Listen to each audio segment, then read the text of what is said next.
Và chúng ta biết rằng cái sự thực tập gọi là ý thức thân hành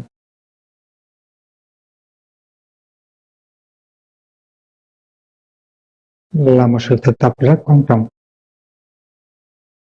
Ý thức toàn thân và an tịnh toàn thân, ý thức thân hành và an tịnh thân hành rất là quan trọng. Trong kinh quán niệm hơi thở thì như chúng ta đã biết về cái phần thân, chúng ta có 4 hơi thở: vào ra, dài ngắn, ý thức toàn thân và an tịnh toàn thân. Cái chữ toàn thân ở trong nguyên bản tiếng Phạn là Sarvakaya.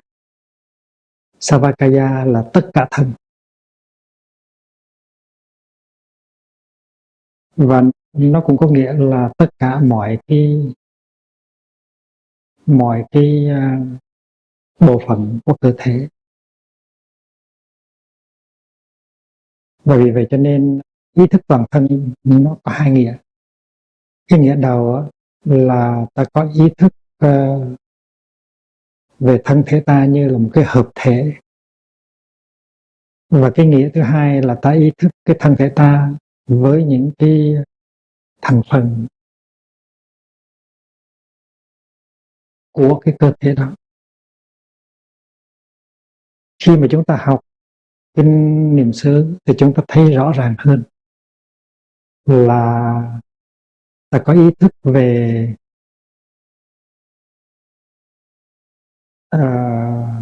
cái thân thể ta khi ta đi, đứng, nằm, ngồi, khi ta có những cái động tác về cơ thể, khi ta quán chiếu những cái bộ phận của cơ thể, và khi ta thấy được cái bản chất của cơ thể là bốn cái gọi là Mahabhuta, là tứ đại, là đất, nước, lửa, gió. Và ta cũng quán chiếu cái tính cách có thể hoại diệt của cơ thể, tức là cứu tưởng quán là chính cái giai đoạn tan rã của cơ thể của một con người.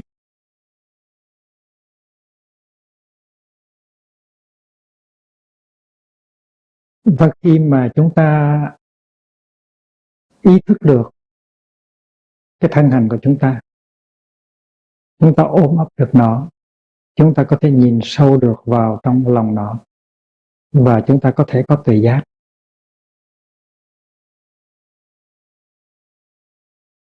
Tuệ giác đó tức là tuệ giác vô thường, tuệ giác vô ngã, tuệ giác tương tức. Và cái tuệ giác là cái thân thể này không phải là của ta, ta không nên bám víu vào nó, ta không có nên đồng nhất nó là ta. Tại vì nếu ta làm như vậy thì ta sẽ đau khổ.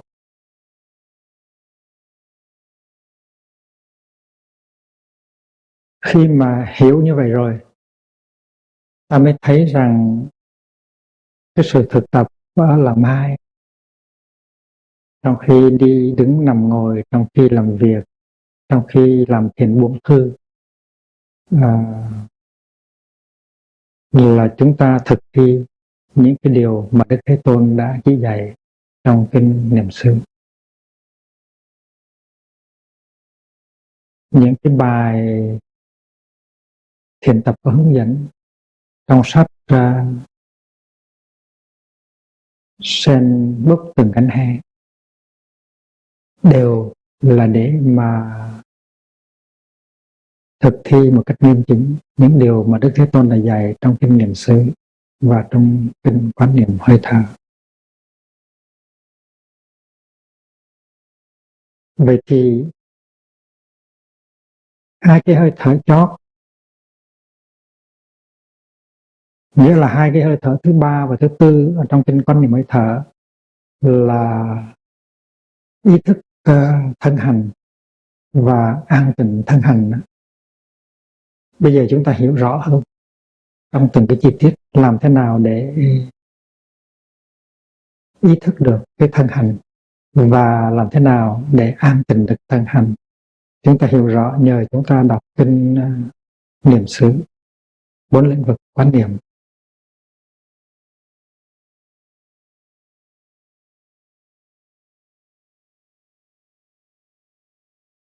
Trong kinh quán niệm hơi thở, tuy rằng Bụt không có đi vào chi tiết, dạy chúng ta quán chiếu về từng tư thế của cơ thể, về những cái yếu tố tạo nên cơ thể, về 32 cái bộ phận của cơ thể. Nhưng mà trong cái hơi thở gọi là ý thức thân hành, thì chúng ta thấy rằng tất cả những cái sự thực tập này đều được bao gồm ở trong đó. Ý thức thân hành, rồi đến an tịnh thân hành.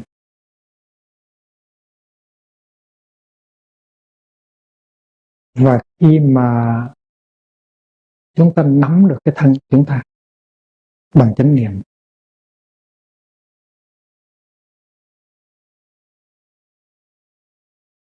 thì ta bắt đầu điều phục được cái thân của ta.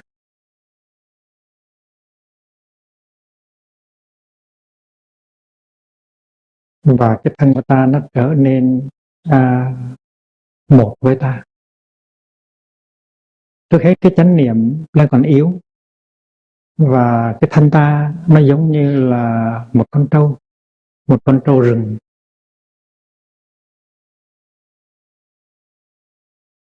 Thành ra chánh niệm là người chăn trâu, và cái thân ta là thân con trâu rừng.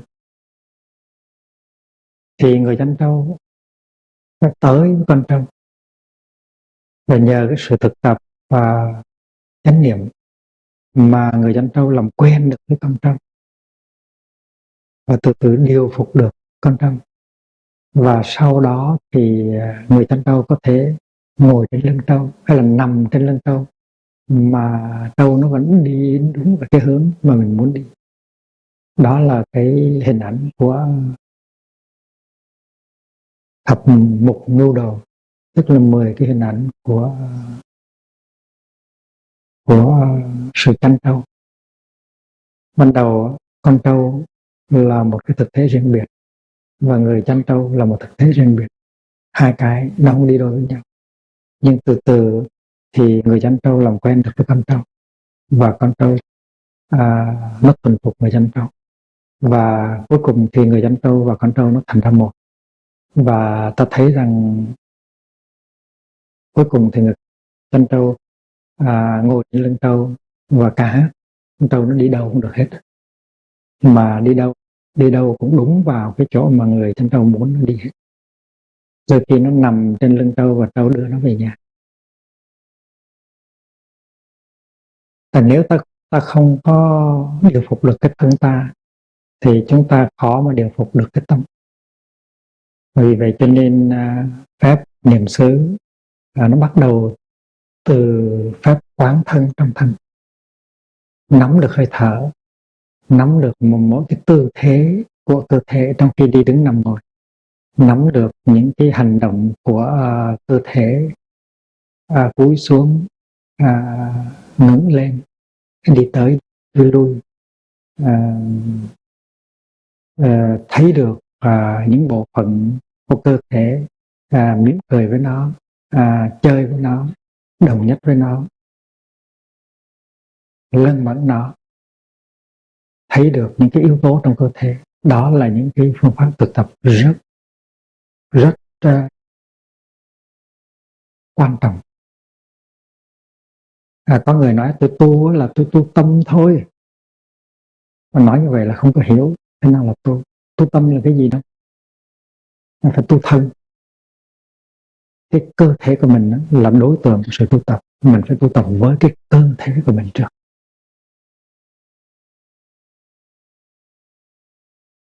Chúng ta biết rằng khi mà chúng ta không có nắm được cái bước chân và cái hơi thở, thì chúng ta không có nắm được những cái tâm hành của chúng ta.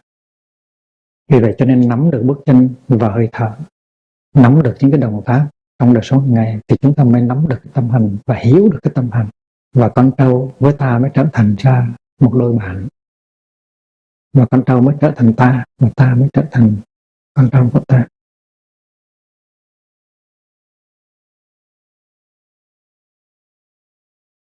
Vì vậy cho nên Đức Thế Tôn thường hay dạy là cái giáo pháp của Ngài là để điều phục cái thân và cái tâm, và phải theo đúng những cái phương pháp và điều phục đó thì mình mới có thể làm hòa bình với cái thân và cái tâm của mình. Có một lần có một vị điều mã sư tới thăm Đức Thế Tôn và để thực tập. Điều mã sư tức là người luyện ngựa, the trainer, the horse trainer. Thì cái ông điều mã sư đó, ông thực tập một thời gian với Bụt, và có một hôm trong một buổi thiền trà, Bụt hỏi: này bạn điều phục những con ngựa của bạn như thế nào, nói cho chúng tôi nghe. Thì cái ông điều mã sư đó, ông nói có những con ngựa nó ưa ngọt, thành ra con dùng phương pháp ngọt và con thành công rất dễ. Có những cái con ngựa nó ưa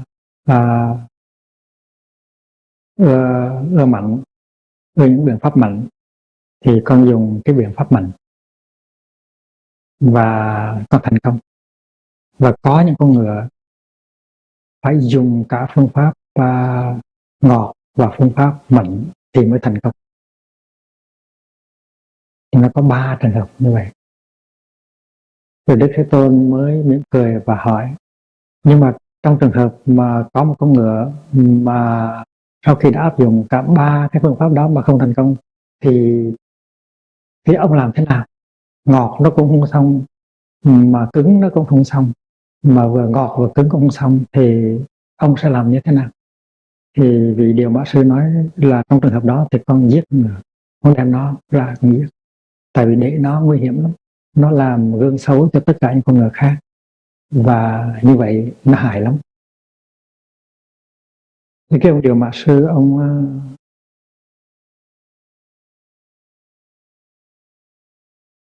quay lại ông hỏi Bụt: còn Đức Thế Tôn dạy đệ tử như thế nào?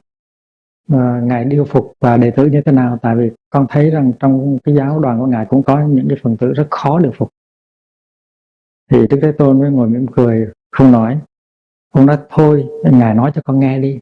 Thì Bụt mới nói: thì đại khái tôi cũng làm giống như ông vậy, tức là có những cái người đệ tử dùng phương pháp ngọt thì thành công, có những người đệ tử thì phải dùng phương pháp mặn mới thành công, và có những đệ tử khác vừa dùng ngọt và vừa dùng mặn thì mới thành công.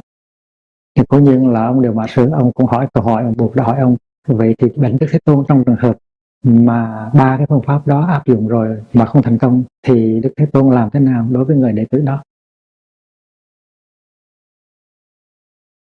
Thì Đức Thế Tôn nói: thì tôi cũng làm như ông vậy. Nghĩa là sao? Làm như con nghe là sao? Nghĩa là giết người đệ tử đó. Thì cái ông điều mã sư, ông mới trợn mắt lên, ông nói: nhưng mà Đức Thế Tôn thực tập giới bất sát mà, tại sao Đức Thế Tôn có thể giết đệ tử được? Thì Bụt mới nói rằng: tôi nói giết á, không có nghĩa là giết bằng gươm, bằng súng. Giết ở đây tức là không có cho ở trong chúng nữa. Mà nếu mà không có được ở trong chúng, không có được ở trong tăng thân và thực tập, thì coi như là cái đời của người đó là tiêu rồi còn gì nữa. Đó là cái chết. Vì vậy cho nên những người mà sau khi đã áp dụng cái biện pháp thứ nhất không thành công, biện pháp thứ hai không thành công, biện pháp thứ ba không thành công, thì những người đó chỉ còn cách là không cho ở trong chúng nữa thôi. Thì lúc đó vì điều mã sư mới hiểu được cái ý nghĩa chữ giết mà Bụt sử dụng. Tại vì Bụt nói rất rõ là không có được ở trong tăng thân nữa, phải lìa tăng thân, thì cái cuộc đời của mình, cái cuộc đời xuất gia của mình, cái lý tưởng xuất gia của mình coi như là nó thất bại, thì đó là tương đương với một cái chết.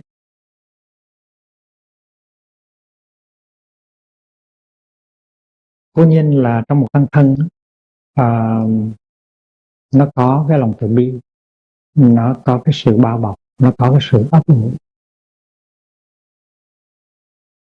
và tăng thân áp dụng cái phương pháp gọi là ôm ấp, tức là inclusiveness, tức là ôm lấy mà không có thấy ra ngoài, không có đẩy ra ngoài. Nhưng mà nếu tăng thân đã làm hết tất cả cái cố gắng của mình mà cái phần tử đó không có làm cố gắng về phương diện phần tử đó thì tăng thân cũng chịu thôi. Đó là cái ý của Đức Thế Tôn. Nhưng mà cái năng lượng của Đức Thế Tôn và của tăng thân rất lớn. Và theo cái kinh nghiệm của Đức Thế Tôn thì những cái con ngựa mà hung hăng nhất, khó tính nhất, mà nếu điều phục được thì sẽ trở thành những con ngựa rất giỏi. Những con voi cũng vậy, những con voi rừng hung hăng khó tính nhất mà đến khi mà điều phục được thì trở thành những con voi rất giỏi, đi ra trận rất hay. Vì vậy cho nên những người điều mã sư giỏi hay là điều tượng sư là những người luyện voi giỏi, họ biết cách. Có khi họ dùng cả xích sắt, có khi họ dùng cả búa, nhưng mà làm như vậy không phải là để mà trừng phạt con voi hay là trừng phạt con ngựa, mà là để làm cho con ngựa nó bỏ được cái tập khí hung hăng của nó khi mà nó ở trong rừng. Và với sự khôn khéo, với cái sự nhẹ nhàng, với cái sự cứng rắn, thì cái người điều mã sư đó hay là điều tượng sư đó có thể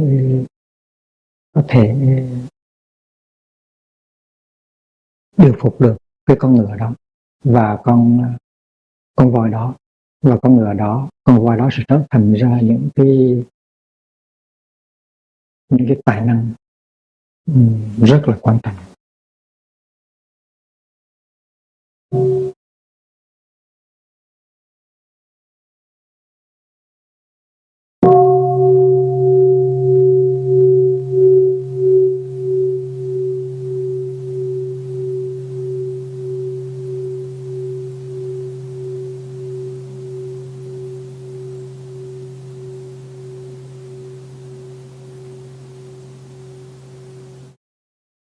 Nếu người điều mã sư mà có quyết tâm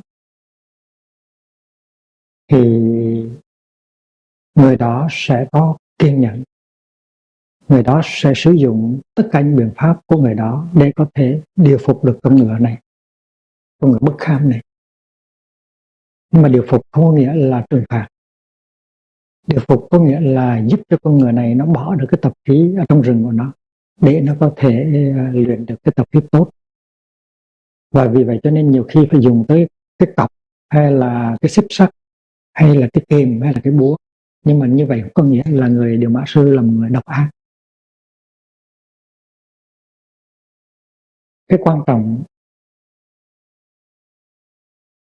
không phải là cái kỷ luật. Cái quan trọng nhất không phải là cái kỷ luật. Cái quan trọng nhất là cái lòng từ bi và cái sự thông minh của người điều mã sư. Cái lòng từ bi đó nó phải được biểu lộ bằng nhiều cách. Mà cái thực chất của lòng từ bi tức là cái sự kiên nhẫn. Ở đâu có sự kiên nhẫn là đó có tình thương. Nếu mình thiếu kiên nhẫn tức là tình thương của mình nó chưa có bền vững lắm. Thì đối với những con ngựa chướng, những con ngựa hung hăng thì cần phải có thì giờ nhiều hơn, phải có lòng từ bi nhiều hơn nữa. Mà khi mình thành công được thì cái sự thành công của mình sẽ rất lớn lao. Mà theo Đức Thế Tôn thì nếu có chất lượng đó, chất lượng của sự kiên nhẫn, của lòng thương thì mình sẽ thành công trong hầu hết mọi trường hợp.